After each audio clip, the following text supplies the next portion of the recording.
There's a book called The Unfair Advantage. I'm not sure if you've heard of it or not, but it is incredible book. But it talks about everybody has an unfair advantage in life. And this is just talking about like with business and different things like that. But I think it applies to YouTube and it's really helped me.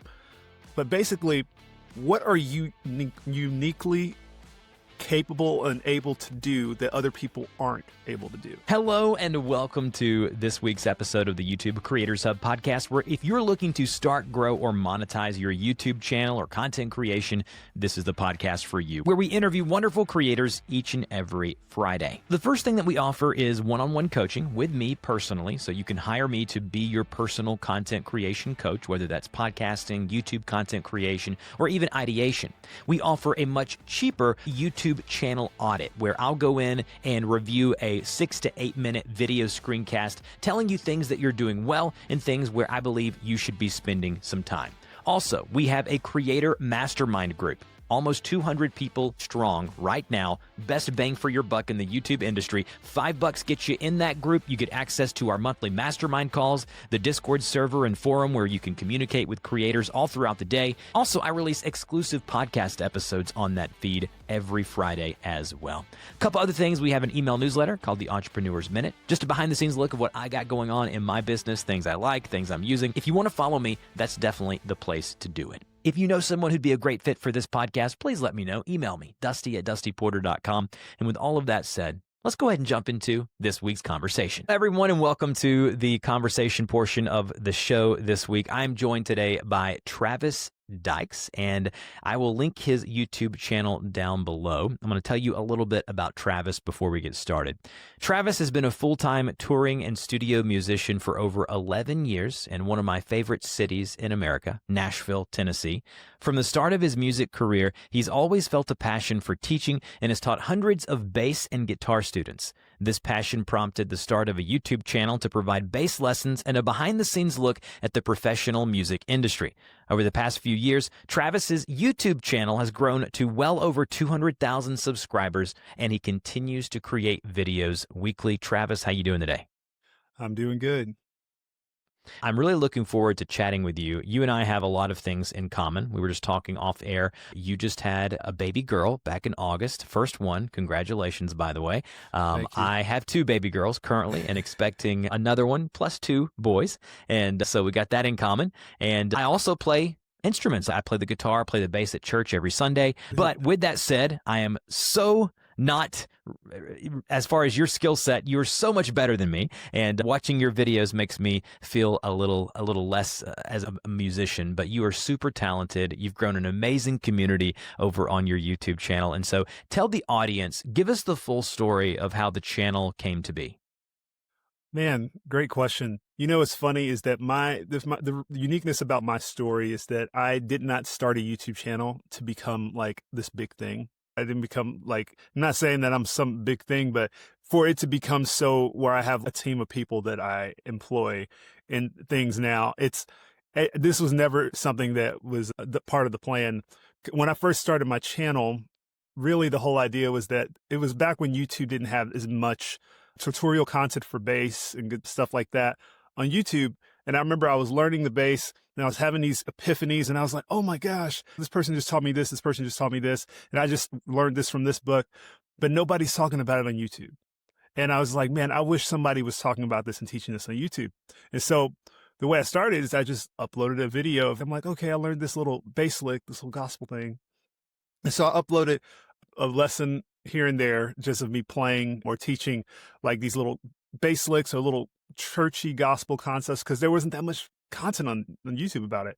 And so when I started doing that was how I started to get my first posts, my first videos on YouTube. I was not paying attention to any of the analytics. I wasn't paying attention to subscribers or anything. And I remember one time somebody asked me, it's like, oh yeah, they knew a little bit about YouTube. They were just like, oh man, so how many subscribers do you have? And I was like, I have no idea because I never even focused on that. And so I remember one time that after that, I was like, that night I went and I checked my dashboard or my YouTube studio. And I was like, oh, let me just see how many I have in here. And I saw in there, I saw 1 and a 2 and I was like, oh, okay, cool. I was like, I got 12 subscribers. All right, cool. Cause that was never a thing. But then I looked the next night, I was like, you know what? Let me go back and look at that number again. Somebody else had asked me, and I went in there and it actually said 1.2K. Yeah. And I was like, hold on, I have 1,200 subscribers. And I was like, that for me, I was like, what? And I think my account, I didn't even know what monetized meant on my account. My account was monetized and I didn't even know it. And so it was just, that was how it all started. It wasn't like this big old strategy of, oh, I'm going to do this and to get this amount of subscribers. It was just literally purely just the sharing of knowledge is the reason why I even got started. And so now I am where I am today. Same thing happened with me. I shared a tutorial video to someone in California, made it public on YouTube, showing them how to use InDesign, which was a software. This was 16, 17 years ago. And the video got like 160,000 views within the first 6 months. And I got an email from YouTube and they were like, hey, would you like to join our partner program? And I was like, I have no idea what this means, but sure, it sounds cool. Forgot my login, had to find my login, got and that whole nine. But that's one of my favorite things about YouTube is that people like you who are creators, and 13 years ago, by the way, you uploaded your first video called Gospel Bass Lesson, Connecting the Minor Pentatonic Scale, which that's how I discovered you. Most guests, Really? have a virtual assistant that go and scour the internet and find some up-and-coming creators or creators that are very successful, and that's how I normally find new guests for the show, or they approach me. But for you, because I am a bass player at church every Sunday, I believe it was one of your tutorial videos that I was watching, and I said to myself, this guy would be perfect for the podcast. And so how has your channel evolved over time, Travis? Because it did start by accident almost, but now you're doing more challenge type videos. Like your latest video I recorded based on random people's songs for $25, which is, I love these kind of challenge type videos. We're seeing it take over the golf space on YouTube, where these challenge videos are what's really hot right now. Explain the evolution of the channel and where and who you are now as a creator. So that's actually a great question. So when I got started, it was just about learning different things like that. And one thing with YouTube, you always have to look at is where can you stand out within your niche? And I remember one of the things with lessons is that people would teach gospel lessons, but there would just be these awful 360p like iPhone, the first version of iPhone video. Like it would just be awful quality videos. No, the audio quality was okay and all these things. And so for me, I started with my beginning nexus with all this. I was starting with trying to have high quality lesson videos. Okay. That was where I started. But then as I continued to teach and as more people started to put out like lesson videos and things like that on YouTube, I was like, you know what? I actually think that entertaining content, educational content is actually more fun to learn. And so what I started to do, even with my students and stuff, I started trying to make things a little bit more practical, a little bit more entertaining. Because a lot of times when you're a beginner and stuff like that, you feel like you have to buy a whole bunch of gear for things to sound good. You have to be able to do these crazy fast licks to be able to play with the band or whatever, things like that. And I started to realize, I was like, that's not the case. I've been a professional for over a decade now. And I'm like, man, there's so many people that could play the stuff that I'm playing with these artists, but people feel like they're not even close. And so that sparked the idea of starting what they call it, I guess, content. And so for bass and things like that, there's not a ton out there, or even just for music people. It's starting to come up now, but like this whole edutainment concept. And so that's the reason why I started doing more entertainment style content as well, because, and also like for me, it makes me like, I'm really excited about doing it. So like getting able to bring my friends in on a video and getting to hear their insights and things like that, I feel like is really, it just captures you more and you learn more and you actually remember more, because sometimes you could read a book and see, oh, this chord makes this and this line makes this and this blah, blah, blah makes this. And it's cool. But what really captured me is when I heard somebody play, or when I heard a secret somebody said, hey, instead of just doing it like this, why don't you do this? And it's, oh my gosh, epiphany, versus just somebody reading a book. And so that's the reason why now on my channel, I'm still doing lesson content every now and then, but I try not to do mostly that content. I want this edutainment style because it's having more of an effect on not just bass players, but more musicians in general. Yeah, music is a lot like putting pieces together in a puzzle, in that you can approach different songs and different licks different ways, and the way that you interpret it may be different than the way that I do. And so it's really interesting to hear you talk about the evolution of your content. And so let's talk about the evolution of your career. You're obviously a professional musician, but was there a moment, Travis, when you thought to yourself, okay, this content creation thing is more than just a side gig. This is more than just a Mm. hobby. Do you remember what that was and what made you get over the hump and to decide, hey, I think I can do this full time? Honestly, that's yeah. It was right around the time I got married back in 2019. I remember I was about to get engaged. It was like end of 2018 going into 2019, and I was like, okay, all right. I remember I was starting to think about the future. If you know anything about me, I'm like a future thinker. I like to be in the present, but I'm always thinking about, okay, how's this going to impact in the future? And so I remember I was thinking about my life, and I was thinking about, okay, I'm about to try and get married. Okay, I want to be a good father. I want to be a good this or whatever. And I was like, man, I went to a studio session. I was playing for some record, some album that was really fun. And the drummer played for a guy named Vince Gill. He's like a big Yep. legendary country artist. And I remember we were sitting in the session, and we were just talking, and I was just like, oh man, so at this point in your career, are you thinking about retirement, or what's your plan for that? Because I never really had thought about that as a musician. And I remember him telling me, he said, yeah, I've been playing with him for 15 years. He's like, yeah, I'm still living from gig to gig, and this is just the way I've always done it. And I was like, hold on, what? This guy's like older than my father. And I was like, so you don't have a retirement plan? And no, this is what I do. And I was like, oh. And I remember that moment, it hit me. I'm like, Travis, what's your retirement plan? What's your what are you gonna do, like, whenever you get in your 60s, 70s, and you don't wanna have to take a gig? You wanna just be able to choose what you do, which I'm always gonna be playing music to the day I die, but I wanna have the choice instead of being like, I have to take this crappy gig because I have to pay my bills. I wanna be like, you know what? I want to take this gig just because it's going to be fun. You know what Yeah. I'm saying? I don't have to think about money and things like that. And so it sparked this idea of, Travis, you already have a little bit of a following on your YouTube channel. And I think at that time, maybe I had 10,000 subscribers, something like that. I don't know, something like that. It wasn't that much. And so I was like, you know what? Why don't I focus in on this and try to make something of this? At the time, like, YouTuber was starting to become a term that people were using.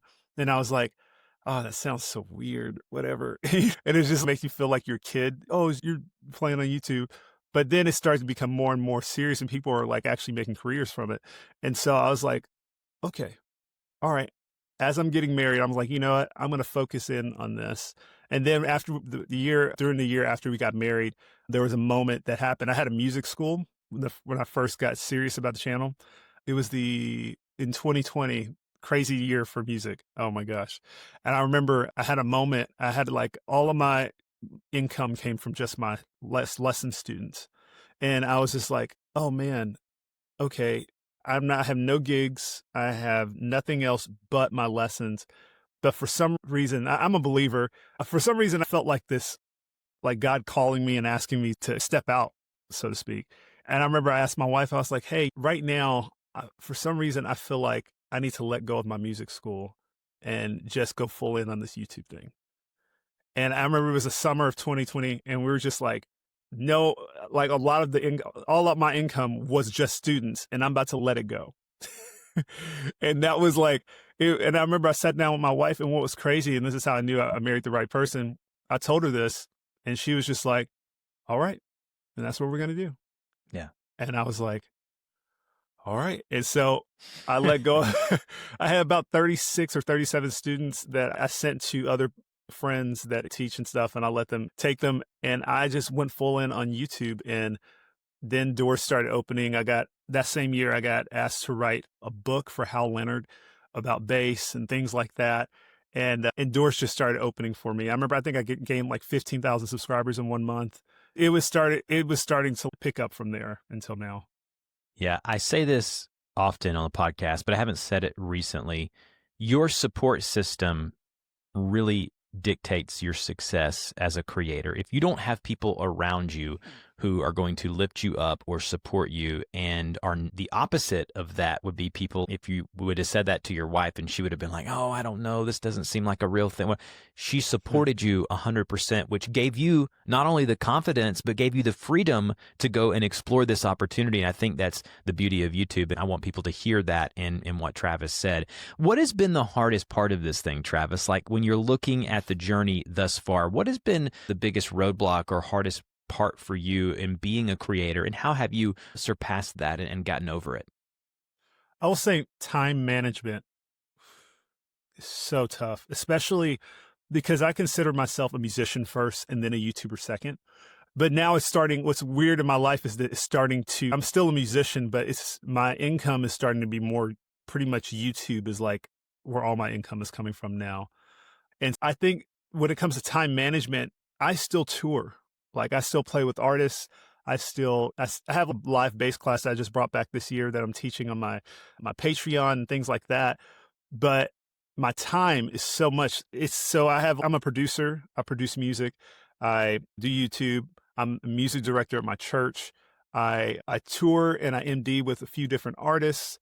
I'm a father, husband, and that's a lot to manage, especially when you're the leader of a lot of those things.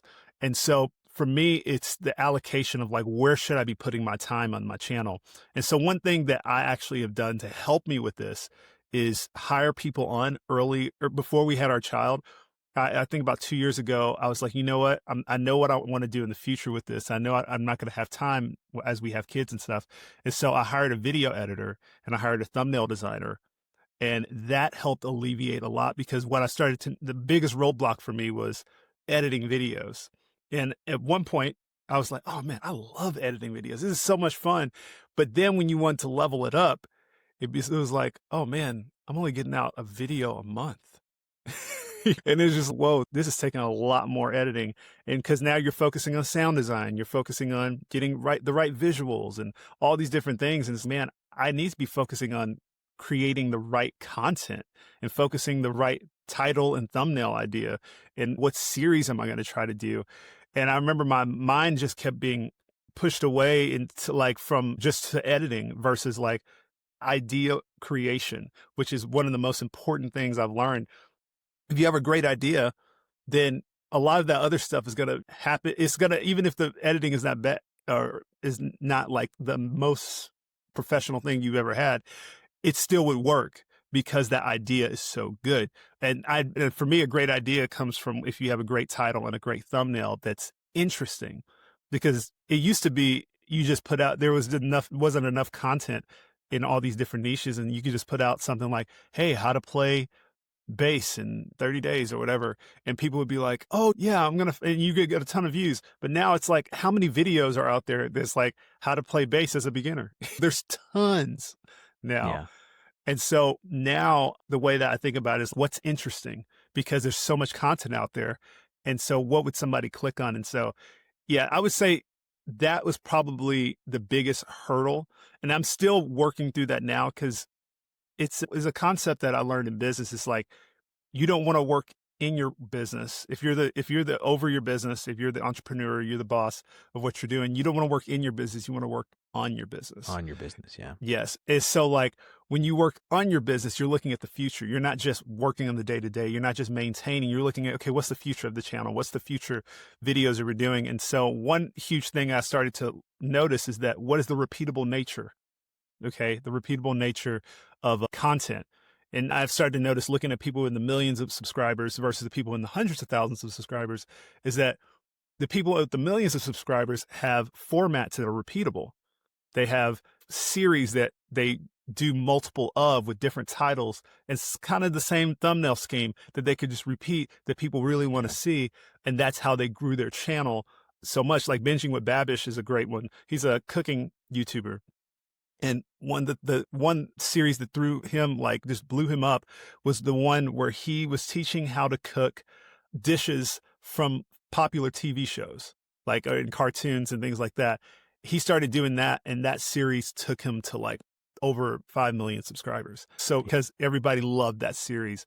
But anyways, that is like the the kind of the idea and the thing that I've struggled with and I've been learning to overcome. All right, I interrupt the interview just for a few seconds to tell you about our YouTube channel audit service. I record a 6 to 8 minute screencast video personally myself, telling you things that you're doing well, things that I think you can improve on, and where I think you need to be spending your time most efficiently to grow your channel. And then also, please go check out our mastermind group. $5 a month, $60 a year, and you get access to creators every single day of the week, our Discord forum, our mastermind calls, exclusive podcast, and much more coming in the beginning of the year. So check that out if you haven't already. With that said, let's jump back into the conversation.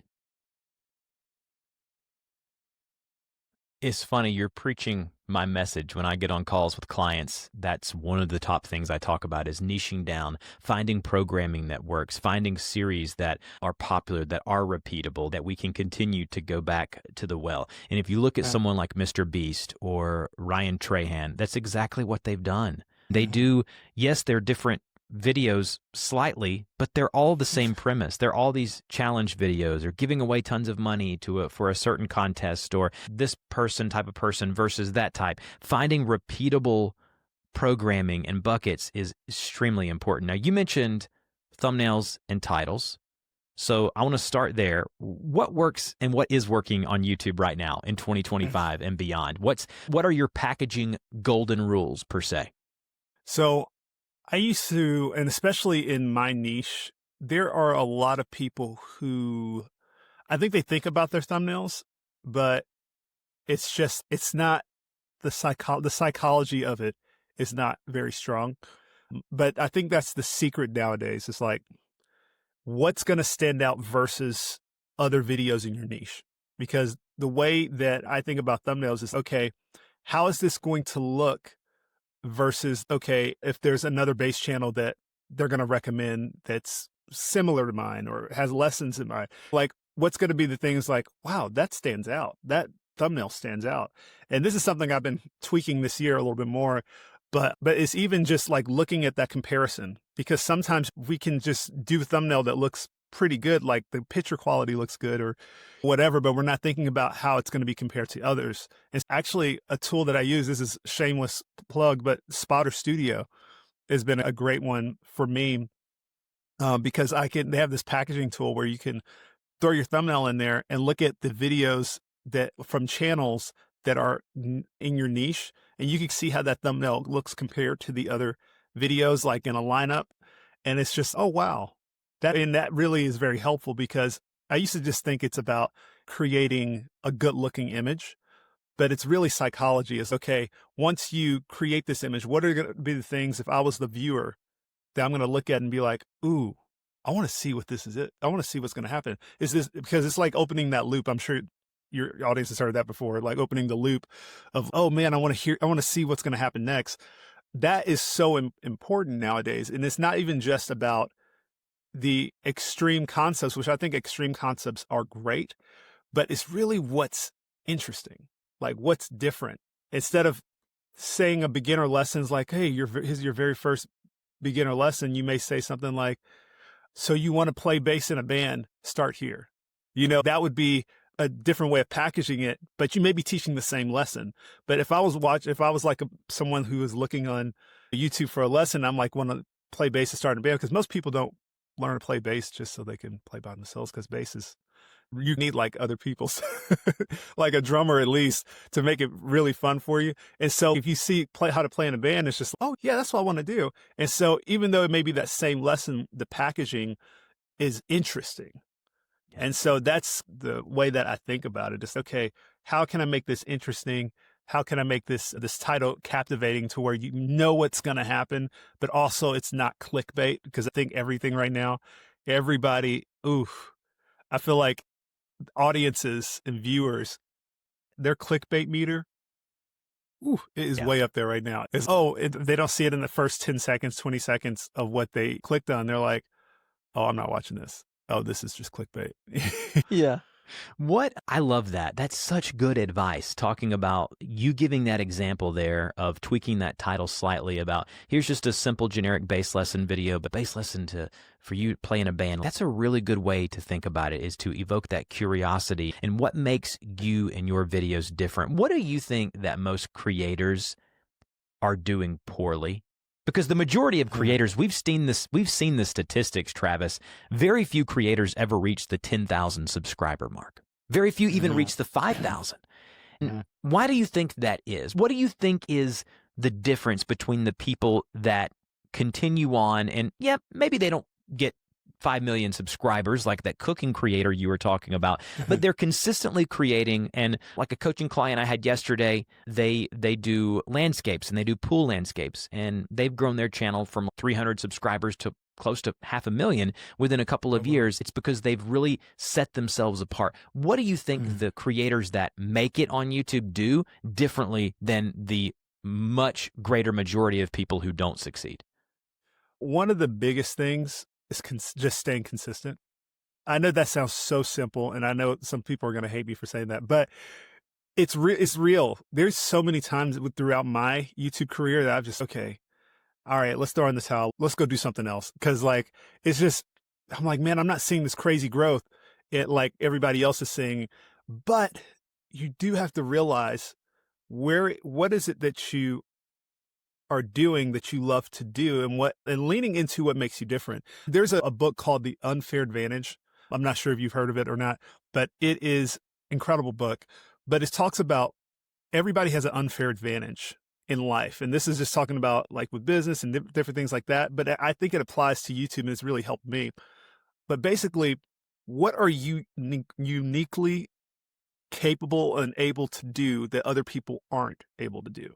And so that helped me with my channel, because there's a lot of bass channels out there. There's a lot of bass educational channels. There's a lot of music educational channels. But what about what I'm doing on my channel is different?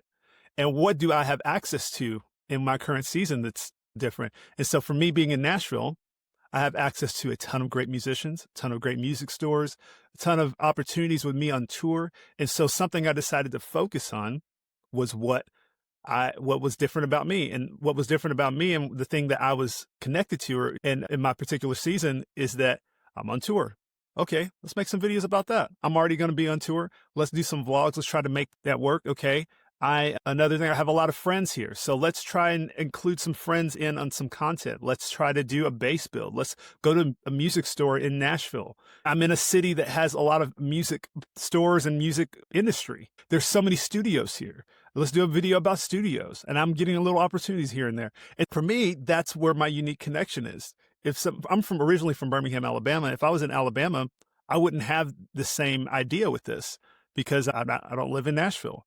I live in Alabama. So if you live in somewhere like Birmingham, Alabama, where I'm from, and you don't have a big music industry, that could be your unfair advantage. Is okay. And now, instead of being that person that's from Nashville and have all this access to all this music industry stuff, you have access to or actually more relatable to a small town person who's trying to pursue music. Like, that could be your unfair advantage, is now you're standing out towards somebody like me, because now I'm not the one that's saying like, oh, I'm from a small town and this is how I'm getting gigs and this is how I'm doing things. This is how I'm making money from this.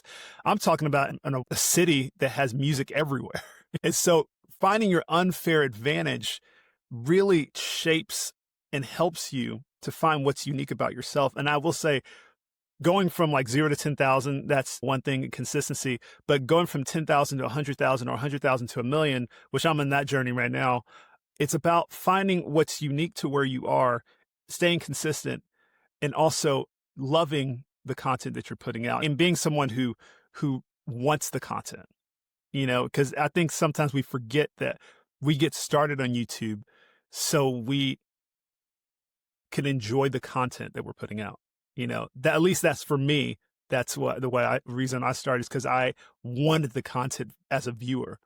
I think that's something we always have to remember, is what are we creating the content that we actually want to see, or we're just doing what everybody wants us to do, even though we don't love it. And then when you hear the response from your audience, that one student who took your bass lesson or watched that video that helped them decide, yeah, I want to be a bass player, or yeah, I do want to play in a band. These are all powerful things that are motivators for creators. And another motivator, and I don't shy away from this, is the ability to make money and create a business out of this thing. And so I think I want to end this conversation today talking about that with you, Travis. How are you monetizing and making money from your content? Can you break down all those different buckets that you're making money? And then if you don't mind, give us on average what you might make on a month from your content. Ooh, all right. Actually, I don't know if I've talked about this on a podcast. So it's a little tougher. I feel like for my particular content, it's a little tougher. Originally, I would just post like covers, things like that. And AdSense wasn't that much. But when I stopped doing covers and started changing my content to where I'm using royalty-free stuff and things like that, I started making more money from AdSense, which my AdSense is not crazy. It really fluctuates depending on the season, but AdSense is one way, one huge bucket that I make money in. But probably the biggest bucket is sponsorships. Sponsorships are brand deals. That's probably where I make the majority of my money. And then affiliate marketing is another one. Now, affiliate marketing, I'm sure people have talked about it, but it's the more you have views and the more clicks you have, that amount it could get up there, which is, I just got a random email from one of my random companies that I haven't linked in my description that they have $580 they're sending me. And I was like, $580? I don't even know I sold that from this one product. But when I first started with monetizing, that number was way, way lower. It was like, it'd probably be like $5-10 sometimes with some of my affiliate links and things like that. But I remember I told my wife, I was like, this right now, it seems like it's not much, but as I grow and as the channel grows, that amount and that percentage is going to grow. Because I think there is definitely a percentage of your finances and percentage of your income that every channel has that's lower from affiliate marketing, very low. But if you have 1 million subscribers, let's say I was at 5,000 and I was making $10. If I have 1 million, I'm making probably thousands. You know what I'm saying? And so that's the kind of the idea with that. So I would say first AdSense, second sponsor or brand deals, and third affiliate marketing. And then I do have merch and things like that. Oh, and I guess I do have Patreon's another one. And so, yeah, those are probably my 5 buckets, I would say. Awesome. Thank you, Travis, for sharing that. I know it can be a little bit vulnerable when you're talking about making money, but I think that's what YouTube empowers us to do. And in order for us to create the content we want to create and you to pay the people that help you, you have to have money to make this thing go around. Last question I want to ask you. If you could only give one piece of advice to creators listening to this show, you've already mentioned consistency. We've already talked about a ton of different things. What would that piece of advice be?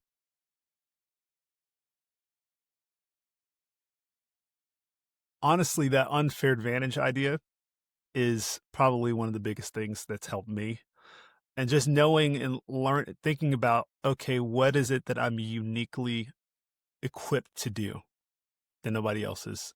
I think Ryan Tran's a great example of that. He's like the cheaper version of Mr. Beast. He could do things for a lot lower cost than Mr. Beast. He's like doing the kind of the antithesis of what he's doing as far as like money goes, and even just like building his business. I would just say find what is unique to you and that's fun to you and create that, because when you get into the crux of being a YouTube creator, it can be tough. And you could just be, I've even had thoughts where I'm just like, man, should I even be doing this? Even though like people can see, oh, you have over 200,000 subscribers. You're probably just so happy with what you're doing. It's like, even at 200,000 subscribers, I'm like, man, this is tough. But whenever you start creating content that you really genuinely love and you're just like, man, I really enjoy this, it makes it so much easier. And not saying it's going to be easy, but it just makes it so much more enjoyable when you're creating the content, you're going through these hard times. And even with hiring a team and things like that, that all stems from, okay, I see where this is going. I want to make a sacrifice to get it there. And so just remember, even though it may be tough, even though, you know, this seems like everybody's doing better than you just have to stick with good and unique to you and find whatever your unfair advantage is for you and your niche. That's awesome. I'm going to link that book in our database of things mentioned here on the podcast. If you'd like to go check out Travis and what he has to offer, I'm going to link to his book, his website, his YouTube channel in the show notes. And Travis, you have been an amazing guest. Thank you for being our creator on the spotlight here today on the show, and we'll talk to you later. Thank you so much. And that's a wrap on this week's episode. I hope you enjoyed it as much as I did. Man, Travis was a wonderful guest, and it was so intriguing to hear his story and how it's led him in tandem with being a musician to being one of his more major income sources. Really cool conversation that we just had. Just briefly, I've already listed all the things that we offer to creators: one-on-one coaching, YouTube channel audits, our email newsletter, our mastermind group. Listen, wherever and however much you want to invest in your channel, we have a tier for you. So go check that out if you haven't already. Don't forget to like or follow the show so you get notified. It's absolutely free every time we go live with a new episode. And don't forget, if you know someone who you think would be a great fit for the podcast, email me, dusty@dustyporter.com, and we'll see you guys next week.